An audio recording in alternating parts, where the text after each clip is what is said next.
इश्टानो, हांव तुमकां बक्षितां हो तियात्र असो थंयसर गाजता. हातूंत तुमकां पळोवंक मेळटा बरी कॉमेडी, बरी कांतारां, तशीच बरी प्ले.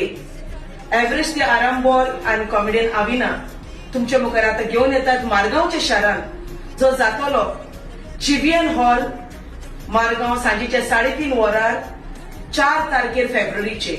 तशेंच पणजी सांजेच्या 3:30 वरांचेर कला अकादमी AC हॉलान. सजमतां तुम्ही हे दोनूय शोंक परत येतली आनी हो आमचो शो हाऊसफुल करतली म्हणून सगळ्या गोंयकारांक काळजाचे खोला एक सांग. कॉमेडियन अमिना आनी एव्हरेस्ट आरांबोलाच्या नांवान आनी तशेंच हेर एक्टराच्या नांवान हांव सगळ्यांक देव बरें करूं म्हणटा. देव बरें करूं.